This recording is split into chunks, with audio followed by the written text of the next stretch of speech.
Sir Kodali Nani ఓటమిని తట్టుకోలేక తన అభిమాని ఒకరు సూసైడ్ చేసుకొని చనిపోవడం జరిగింది సార్. అతను ఒక్కడే గాదు, వైసీపీ కూడా ఘోర ఓటమి చవిచూసింది గదా! ఈ వైసీపీ ఓటమి తట్టుకోలేక కూడా ఇంకో ఇద్దరు సూసైడ్ చేసుకున్నారు. అసలెందుకు ఈ విధంగా జరుగుతుంది? మరి ఇంకా ఎక్కువ మంది ఇటువంటి పరిస్థితికి అంటే చేసుకునే అవకాశం ఏమైనా కనిపిస్తుందంటారా సార్? యాక్చువల్‌గా కొడాలి నాని 51,000 మెజార్టీతో ఓడిపోయాడు. వెనుగండ్ల రాము ఈయన మీద 51,000 మెజార్టీతో గెలిచాడు. నిజానికి కొడాలికి మామూలుగా అయితే మనకు తెలిసింది గానీ, మనం ఆల్రెడీ చెప్పుకున్నాం గూడా. గుడివాడ నియోజకవర్గంలో అంత నెగటివిటీ లేదు. ఎందుకంటే కొడాలి ఎప్పుడు గూడా ప్రజలకు అందుబాటులో ఉండడం. సో, వాళ్ళకేదైనా ఫంక్షన్‌లు జరిగితే వెళ్ళి డబ్బులు ఇచ్చేసి రావడం. ఇలాగా ప్రజలకైతే మంచి ఇదే ఉంది. అందుకనే ఆయన 4 సార్లు ఎమ్మెల్యేగా గెలిచాడు ఇప్పటివరకి. సో 2 సార్లు తెలుగుదేశం, 2 సార్లు వైసీపీలో. సో అందువల్ల నిజానికి కొంత ఛాలెంజ్ ఉందని 1, 2 పార్థదాస్ చాణక్య సర్వే అలాంటి వాళ్ళు చెప్పారు. బట్ ఓడిపోతారనేది అప్పుడు చెప్పలేదు. సో ఈయనకి ఆ పాజిటివ్ ఇదైతే ఉంది. బట్ వెనుగండ్ల రాము కూడా దాదాపు 2, 3 ఏళ్ల నుంచి అక్కడ వెనుగండ్ల ఫౌండేషన్ పెట్టుకొని రకరకాల సేవా కార్యక్రమాలు చేస్తున్నా. అతను ఎన్ఆర్ఐ, డబ్బులు కూడా కొంత బాగానే ఆయన పంచినట్టుగా చెప్తున్నారు. ఏదేమైనా కొడాలికైతే లోకల్గా వ్యతిరేకత లేదు, కానీ ఆయన మాటల పట్ల తీవ్ర అభ్యంతరం ముఖ్యంగా మహిళలకి ఇలాంటి వాళ్ళకి ఉండే అవకాశం ఉంది. సో ఎందుకంటే ఒకప్పుడు గుడివాడ అనేది తెలుగుదేశానికి బాగా పట్టున్న ప్రాంతం. సో ఆయన చాలా తీవ్రంగా నిజానికి ఆ స్థాయిలో మాట్లాడాల్సిన అవసరం లేదు. అంటే చంద్రబాబు లాంటి వాళ్ళని పట్టుకొని కూడా వాడు వీడు అనడం, ఇంకా నీచంగా మాట్లాడడం, లొకేషన్ కావచ్చు, పవన్ కళ్యాణ్ కావచ్చు, చాలా పప్పుగాడు వీడు వాడు అని ఘోరంగంతో మాట్లాడడం, ఇది కొద్దిగా నెగిటివిటీ క్రియేట్ చేసింది. జగన్ కూడా ఇలాంటి వాటిని ప్రోత్సహించి ఉండకూడదు. దీనికి వీళ్ళు చెప్పే సమాధానం ఏంటంటే, అవతల వాళ్ళు చేసినప్పుడు మేము చేయొద్దా అని. అవతల కూడా ఉన్నారు, తెలుగుదేశంలో కూడా ఇలాగ మాట్లాడేవాళ్ళు చాలామందే ఉన్నారు. పట్టాభి ఉన్నాడు, ఆయన ఎవరు నెల్లూరు ఆనం ఉన్నాడు, నర్సీపట్నం అతను ఉన్నాడు, అయ్యన్న పాత్రుడు. వీళ్ళు కూడా ముఖ్యమంత్రిని వాడు వీడని లేకపోతే సైకో అని ఇలాగ మాట్లాడుతాను. 2 వైపులు ఉన్నారు. బట్ ఈయన పట్ల వ్యతిరేకత అదైతే వచ్చింది. సో ఏదేమైనా ఆయన ఓడిపోయాడు. రెండవది, అక్కడ డబ్బులు పంచడంలో కూడా ప్రాబ్లం ఉందని, ఈయన డబ్బులు తీసుకొని చాలామంది కింది స్థాయి వాళ్ళకి పంచకుండా మధ్యలో తినేశారనేది కూడా ఆల్రెడీ మన కొడాలి అనుచరుడు అజీజ్ ఎవరు అనుకుంటాను, అతను వీడియో కూడా చేశాడు. సో ఇవన్నీ జరుగుతాయి. ఇవన్నీ మామూలు. 4 సార్లు గెలిచిన వ్యక్తి 5వ సారి కూడా గెలవాలని ఏం లేదు. వేరే వ్యక్తి వస్తే మంచిదే కదా. యాక్చువల్గా ఏళ్లకేళ్ళు వీళ్ళే ఒకరే ఎమ్మెల్యేగా ఉంటే ఎలాగా? డెమోక్రసీ అంటేనే కొత్త వాళ్ళు రావాలి, కొత్త రిప్రజెంటేటివ్స్ రావాలి, కొత్త సెక్షన్ల నుంచి రావాలి. అట్లాగే జెండర్, మగవాళ్ళ స్థానంలో మహిళలు రావాలి. ఇవన్నీ జరగాలి. అప్పుడే మనకి డిఫరెంట్ సోషల్ కాంబినేషన్స్ చేంజ్ అవ్వాలి. ఒకే వర్గము, ఒకే కులము, వీళ్ళే ఆధిపత్యంలో ఉండడం కూడా కరెక్ట్ కాదు. ఆ రకంగా కాకపోతే ఇక్కడ ఇద్దరు ఒకటే అనుకో, వెనుగండ్ల రామాయణ ఈయన ఒకే సామాజిక వర్గం, నేను జనరల్గా చెప్తున్నా. సో అది మామూలుగా అయితే మంచి పరిణామం. అట్లాగే కానీ ఈయన ఓడిపోవడం చూసి తట్టుకోలేక అక్కడ పిట్ట అనిల్ అనే అబ్బాయి గుడివాడ రూరల్లో సైదే కడి అని ఉంది, అక్కడ ఆ ఊరికి సంబంధించిన అబ్బాయి నిన్న ఫ్యాన్కి ఉరేసుకొని చనిపోయాడు. 28 ఏళ్ళు అతను ఈయనతో కూడా ఫోటోలు కూడా దిగున్నాడు. వాలంటరీగా పనిచేస్తూ ఉన్నాడు. తను చాలా స్ట్రాంగ్గా ఎమోషనల్గా నాని అన్న అంటే చాలా ఇష్టం అన్నమాట ఇతను ఇవన్నీ ఈ బయట ఇట్లా హార్ష్గా మాట్లాడతాడు, కానీ మామూలుగా చిన్నపిల్లాడు మనస్తత్వంతో ఉంటాడు కొంతమందితో అనేది కూడా అంటారనమాట. సో అలాగా ఉండొచ్చు, అలా ఎమోషనల్ ఇది అయ్యి ఉండొచ్చు. చాలామంది ఏంటంటే నిజంగా నేను చాలామందిని చూస్తున్నాను, వాళ్ళు చాలా బాధపడుతున్నారు ఫేస్బుక్లో కానీ సోషల్ మీడియాలో కానీ. వాళ్ళ అంటే ఖచ్చితంగా ఎమోషనల్గా అటాచ్మెంట్ పెట్టుకుంటే మాత్రం ఇదైపోతారు, హర్ట్ అయిపోతారు. ఆ రకం మనకి మామూలుగా తమిళనాడులో అయితే రజనీకాంత్ వీళ్ళ టికెట్లు దొరకలేదని ఆత్మహత్యలు చేసుకున్న వాళ్ళని చాలామంది చూశాను నేను.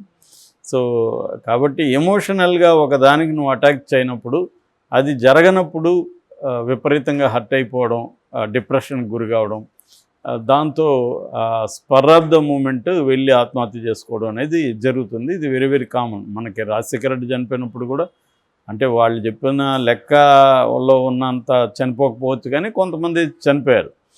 అట్లాగే ఎంజీఆర్ చనిపోయినప్పుడు కూడా 23 మంది ఆత్మహత్యలు చేసుకున్నారు. ఈ తమిళనాడులో కొద్దిగా ఎక్కువ ఉంటుంది ఆత్మహత్యల కల్చర్. ముఖ్యంగా నాయకుల పట్ల ఆరాధన కావచ్చు, లేకపోతే సినిమా వాళ్ళ పట్ల ఆరాధన కావచ్చు, దీని నుంచి ఉంటుందన్నమాట. అలాగే ఇక్కడ కూడా నాని చేసుకునే అవకాశం ఉంది. మామూలుగానే ఒక పెద్ద లీడర్ల పట్ల కొంత ఒక ఐడెంటిఫికేషను, అట్రాక్షన్ అనేది సైకలాజికల్గా చాలామంది చేసుకుంటారు.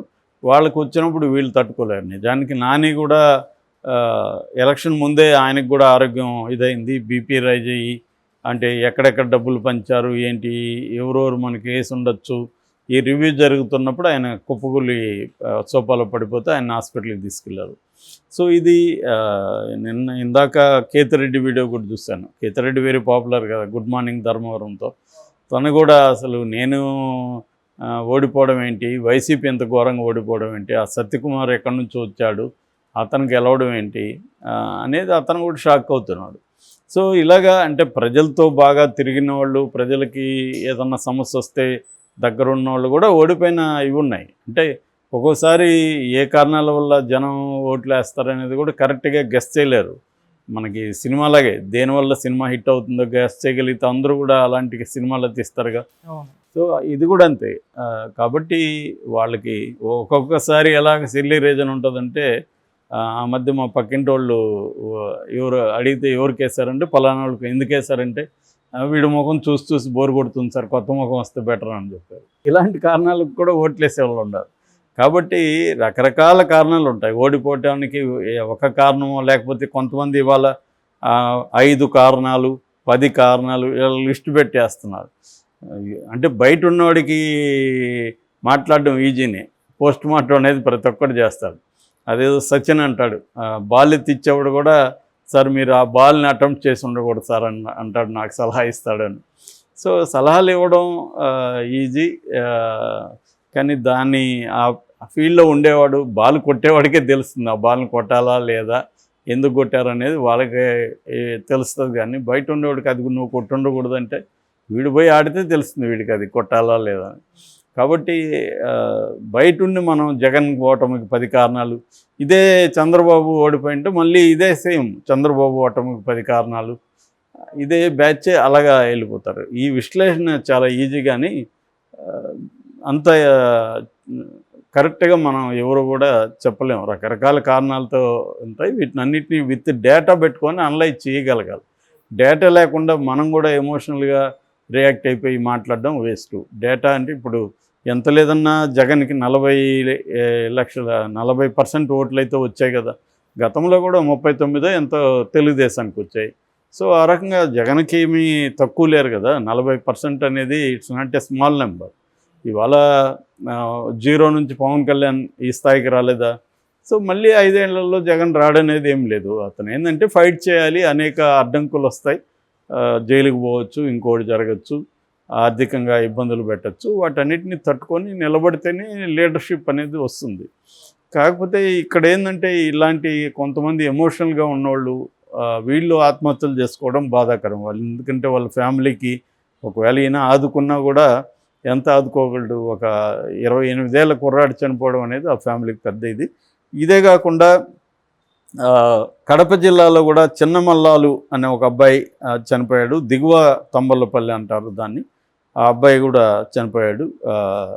తర్వాత కర్నూలులో తంబలం అనే ఊరిలో ఉరుకుందప్ప అనే ఒక అబ్బాయి కూడా, ఇంతకుముందు చెప్పిన ఈ కడప అతనేమో అతనికి 63 ఏళ్ళు. అతను గుండెపోటుతో టీవీ చూస్తూ వైసీపీ ఓటమి అంతా చూస్తూ టెన్షన్తో, అతను వైసీపీ కార్యకర్త, అతనికి గుండె అయిపోయి అతను చనిపోయాడు. ఇంకొక ఉరుకుందప్ప అనే అబ్బాయి కూడా ఆత్మహత్య చేసుకుని అతను చనిపోయాడు. ఇప్పటికీ 3 చనిపోయారు.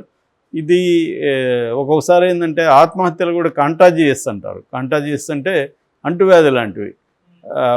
మనకి ఇక్కడ తెలంగాణలో కూడా చూసాం. ఇది ఆల్రెడీ చాలా దీని మీద రీసెర్చ్ జరిగింది. టిప్పింగ్ పాయింట్ అనే ఒక బుక్లో అమెరికాలో కూడా ఆత్మహత్యలు ఎట్లాగా అంటువ్యాధిలాగా ఒక్కొక్క సీజన్లో చేసుకుంటారనేది ఆయన ఎక్స్ప్లెయిన్ చేస్తాడు, క్లాడ్వెల్ అని ఆయన. కాబట్టి దీన్ని ఎక్కువగా టీవీలు వీళ్ళు ఫోకస్ చేయకూడదు. అట్లాగే ఆత్మహత్యలు అవసరం లేదు, గెలుపోవటంలో అనేది పొలిటికల్ పార్టీకి కామను. కాబట్టి ఎక్కడికక్కడ నాయకులు కూడా కొంత ఈ విషయాన్ని తీసుకెళ్లాల్సిన అవసరం ఉంది.